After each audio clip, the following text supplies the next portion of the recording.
Okay, before we continue with Red Skelton, I wanted to ask you about more on the Gary Moore show, and particularly Barbra Streisand. Oh, yes.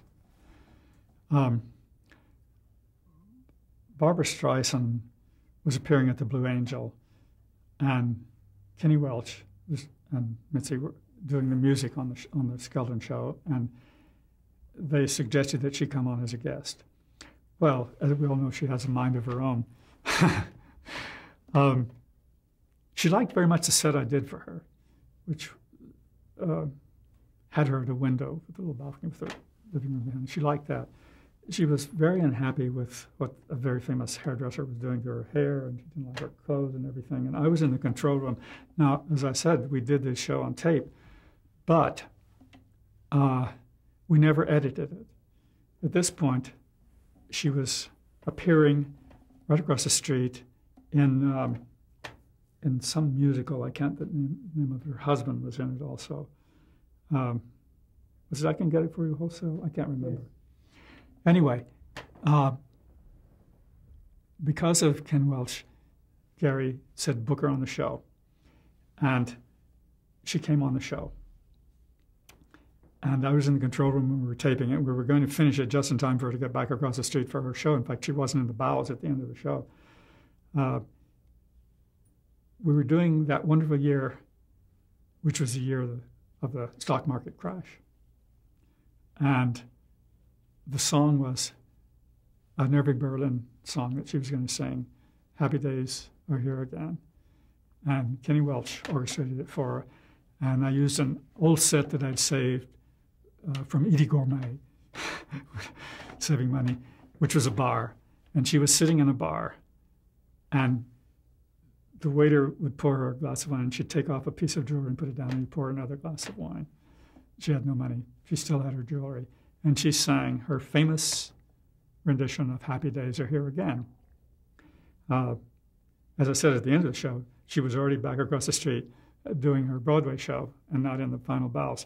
The next day, though, I was in Bob Banner's office. He was the producer. And he got a call from her manager saying, Barbara really loves the arrangement for Happy Days Are Here Again, and we'd like to get it. And Bob was saying, well, that's Kenny Welch's arrangement and so on. We could arrange something with him to get it. And they said, well, never mind. We taped it, and we'll note it down ourselves, which they did. And that was her first appearance. That was her only appearance on the Gary Moore show. After that, I did quite a wonderful special with her. I did two specials with her. Gary and Dwight produced one of them. It was called Funny Girl, Funny Lady, because she was appearing in Funny Girl by then. And the movie she was appearing in Funny Girl. She had appeared in Funny Girl, and the movie Funny Lady was coming out. That was it. So Gary did a special with her about that. In fact, we did it down in Washington, and the president was there, who was Ford, I think, was president then. And it was quite an event. She was always one of my favorites, and for me, she could do no wrong. Did you have a favorite set design that you did for her? I don't know that I had a favorite set design for her. I did another show for her out here for some kind of anniversary for Israel. She appeared with the LA Philharmonic and talked live long distance to Golda Meir in Israel, which I think is probably the last time I ever saw her in person. Moving back to the Red Skelton show, talk about that work that you did. Well, as I said, I loved Red. He was absolutely one of the most wonderful people to work for. And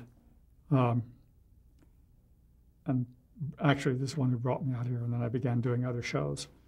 I did shows for Bob Hope also, and for his daughter, Linda Hope, all kinds of things, one after another. Shows out here that Gary and Dwight produced with Mitzi Gaynor and Jane Powell and other people. And I was really quite busy all of that time and getting used to LA and California and liking it more all the time. I want to ask you about Ben Franklin, a series that you did for CBS. Yes, I was doing all these musical things, and suddenly I read in the paper that Louis Friedman was going to do, it was coming up on the bicentennial, and Louis Friedman was going to do a series of shows about Benjamin Franklin.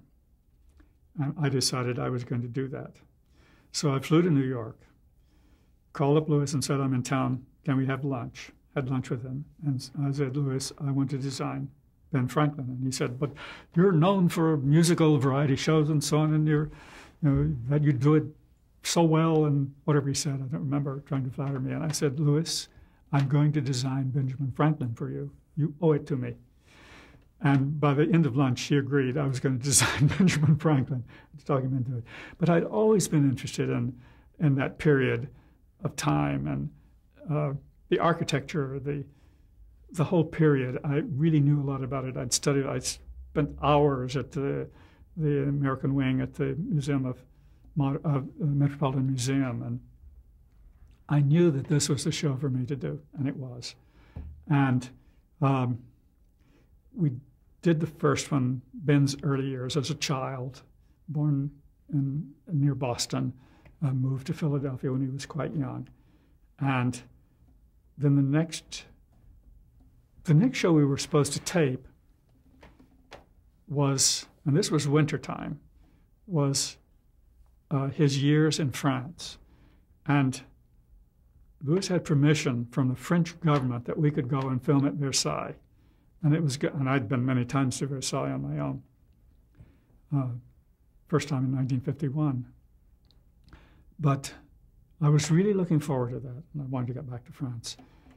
Then it turned out that that winter was one of the worst winters in history in Europe, and power was down all over Europe.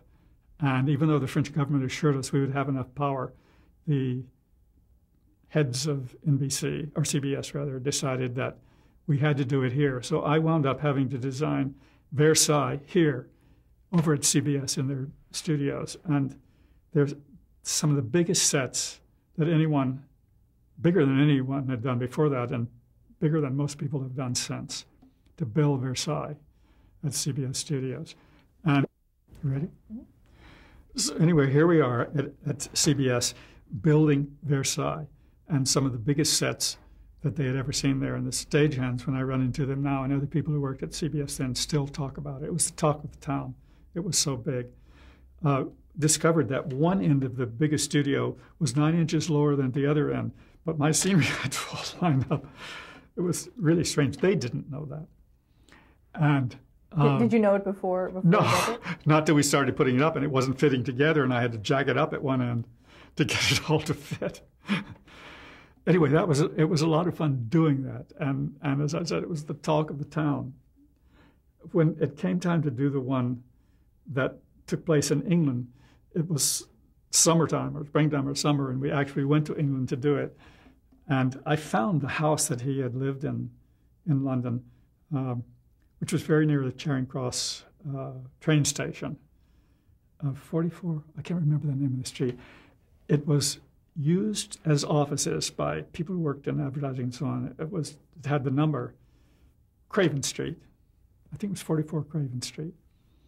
And I'm happy to say that a couple of years ago, the English, British, London government, somebody bought the house, restored it, and it's now a tourist site. But at least this wonderful little house has been saved and preserved in London. But I had to build so much stuff. I had to make it all look like the period of Franklin, and we couldn't do too much shooting there. We shot out in the country. We shot all kinds of things. And then came back here to do the last, which was his declining years. There had been a movie made of a musical, 1775 or something like that, and there was standing over on Columbia Lot a reproduction of Independence Hall. But there was such a conflict between television and film that the lawyers at CBS would not allow us to go over there and even shoot scenes like that. We were simply not allowed to. I finally wound up building Independence Hall also. And I worked on that show for a very long time. It's the biggest production I ever worked on. It turned out that with the 4 shows, it was the first mini-series, though they didn't have that name then. It wasn't called a mini-series, but before that, nobody had done a series of 4 shows all on one subject that tied together like that. And it was fun doing that. Eventually, the conflict between film and television resolved, and I did a lot of shows at Warner Brothers for television. In fact, I think I did the first shows there. The first one that was done there, I think, was the Ford 75th anniversary show. I can't remember what year it was, but it was a gigantic show, and Bob Banner produced it. We had to have a parade in part of it that was so big that it formed outside, and we were using a lot of early Ford cars, and the parade went through a door, through my set, and out another door as it kept going around. Oh, what was the set? It was kind of an abstract thing where a lot of things could happen, all sorts of things happening. There was a platform in the middle of it, all out of steel and so on, which at the end of the opening number, it was all telescoped, and it started coming apart and rising up like this, and turned into, when fins turned around, into an abstract version of a rocket ship. And then it took off and flew out. But it had to telescope also because the ceiling was only, I don't know, 60 feet high, or no, even less than, probably 40 feet high. It had to telescope against the ceiling to get out of the shot. That was the end of it. Did you do a lot of that with the telescoping type? Yes, changes? yes. No problem was too big. In fact, I liked, the more problems, the better as far as I was concerned. I enjoyed it all. It's always been a fun thing for me to design. There's nothing I've enjoyed more than designing. Have you ever designed something where it just didn't work? I mean, that when they built it, it just wouldn't come together or couldn't get the effect that you wanted? Well, it's reasonable to think that I did, but I can't think of what it was. It always had to be fixed before it was taped. You never had to junk something that you had built? No, I don't think so. It sounds like I'm bragging, but I really don't think so. Well, you don't do these things in a vacuum. You do them with constant talking to the director, constantly talking to the director with other people. If you think there's going to be a problem, you talk to whoever you need to know to tell you something so that you could make it work. I wanted to ask you about a few other specials that you did during that time. Bill Cosby's Cause? Oh, yes. He was a wonderful guy to work with, and one of the most congenial people I ever worked with. I don't remember too much about the show, just that I had fun. It didn't last very long, but it was... No, it didn't. Yeah. You also worked with Doug Henning quite a bit. Yes, I did a lot of magic things, especially for Doug Henning in the beginning. Who's the one who's in Vegas now? David Copperfield? David Copperfield, yes. Joe Cates was going to do David Copperfield, who was only 17 as a show. And Joe's brother, Gil, was hanging around the office all the time then. But I did a show for David Copperfield. And then Doug Henning saw it and hired me. I guess he hired me. I don't remember who produced the Doug Henning show. Anyway, I did several shows for Doug, like Making Elephants Disappear. Oh, we were rehearsing one day out in Santa Monica in a great big warehouse with an elephant that was going to disappear. And suddenly the whole building shook.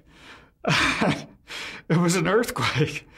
And the elephant just stood there, totally unnerved by it all. I was afraid the elephant was going to stampede or something.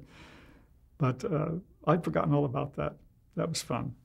When designing a set for a magician, did you have to incorporate any kind of things for the act itself? Well, they told you all their tricks, how they disappeared and so on, because you had to build them. Years later, when I was doing the Easter show down at the Crystal Cathedral, at the end of it, Jesus is supposed to rise up to heaven. And Dr. Schuller was saying, well, when that happens, how did he want to do it? We'll pull him up on wires, and he's got to hide behind some cardboard clouds or something because he can't come down while the audience is. I said, no, Dr. Schuller, that's not how we do that. I've got it all worked out. He's at a very high place, the highest place he's been in the whole evening, and a cone of laser light will come around him, and smoke will come in, and he will slowly disappear from sight, but you still continue to hear his voice.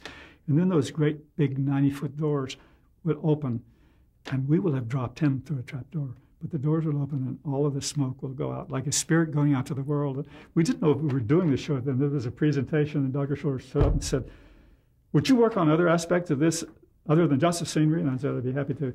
And he turned to his agent and said, "Give him anything he wants," which was hand me $4 million to spend.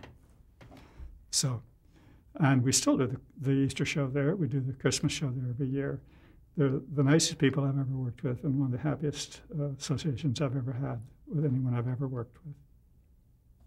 You also work with Alan King. Yes, well, Alan became a great friend when he was on the Gary Moore show so many times. And he became a producer, and I did all of his shows for years.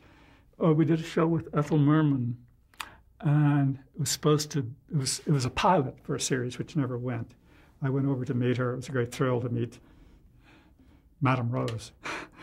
And she was wonderful. I really loved meeting her.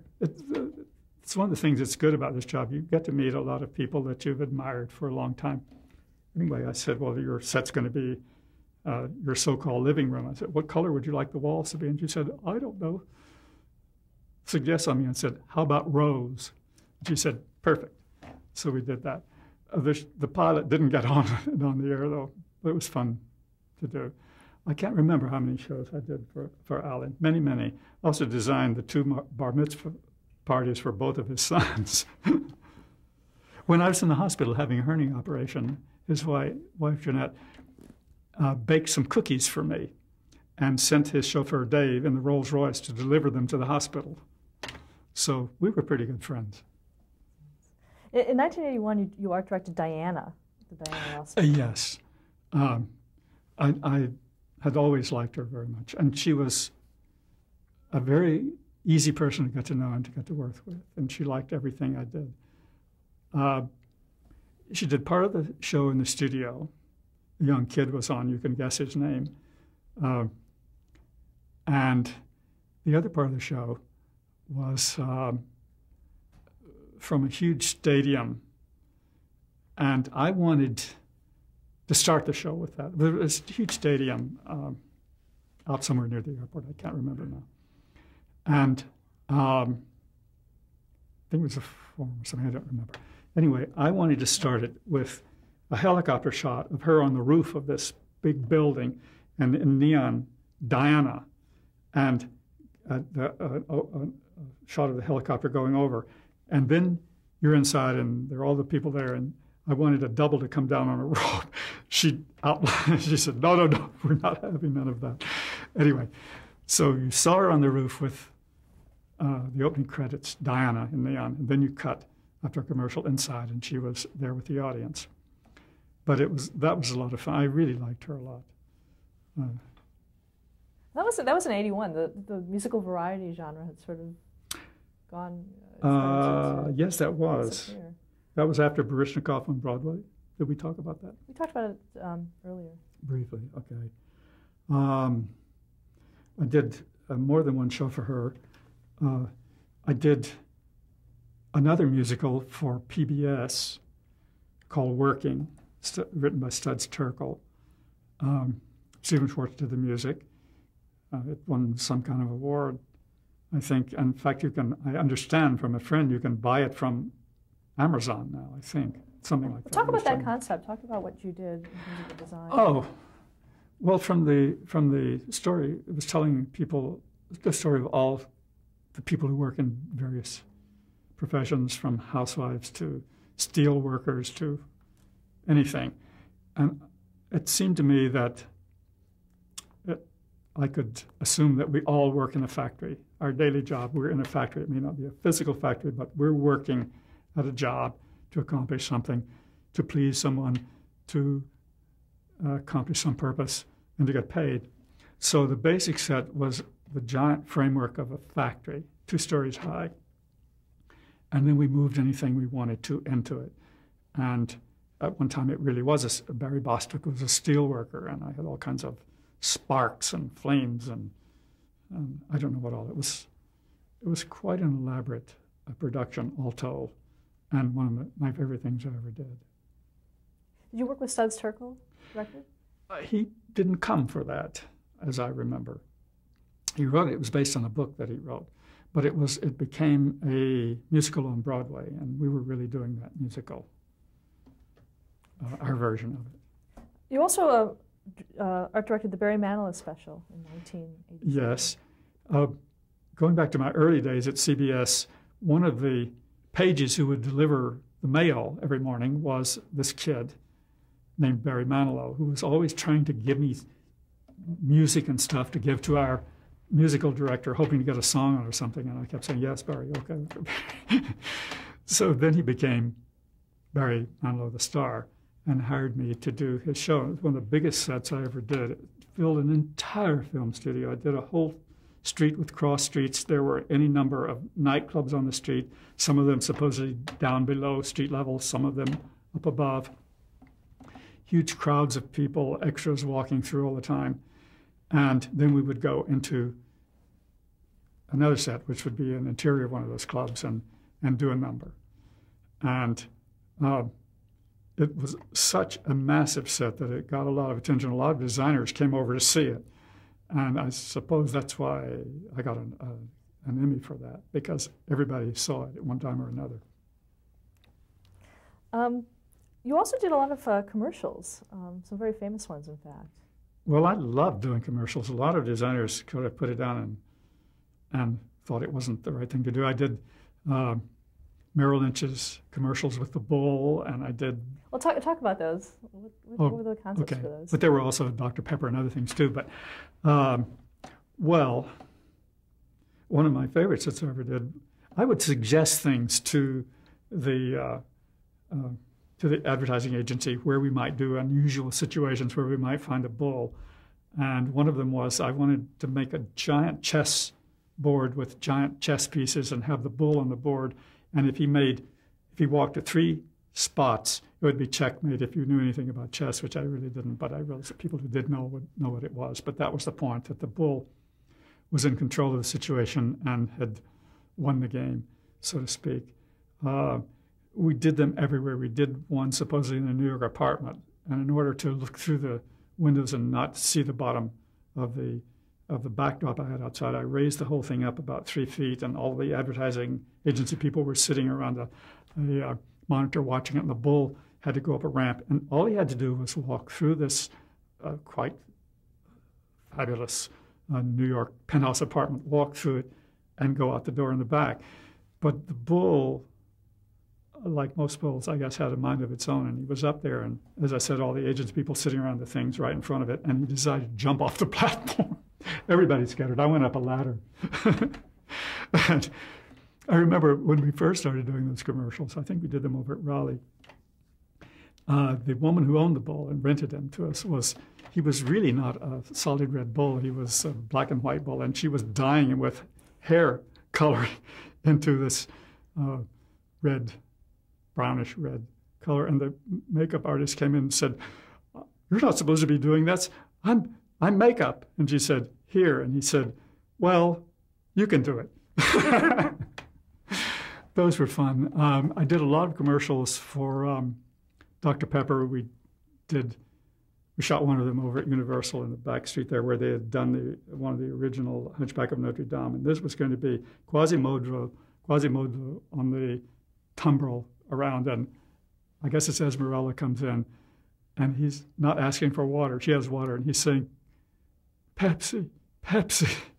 I mean, Dr. Pepper. Dr. Pepper. Dr. Pepper. Or maybe it was Pepsi. I don't remember, to tell you the truth. Anyway, so we shot that one over there with people on horseback and everything. These commercials were quite elaborate and quite large. And suddenly I'm doing a show. It was an award show. I can't remember which one it was. We were shooting it at the Schubert Theater, and I designed it and was there with the director. And I didn't know who the sponsor was or anything. And suddenly we were on air, and all of my commercials came on, one after another. They were the sole sponsor of the show. And I was sitting there thinking, I got paid more money doing those commercials than I'm getting paid for doing this show. That's the truth. You also did Irish Spring. Is that one of the Yes, ones? Irish Spring. Oh, Panasonic, I think is another one. which? Panasonic. Yes. I did lots of commercials. A lot of art directors and production designers looked down on doing commercials. They were easy to do. They were fun to do. The people were nice to work with, and the pay was very good. I thought people who looked down their noses at designers who looked down their noses at commercials were missing out on something. Another thing you did was from '89 to '92, the Miss America pageants. Yes.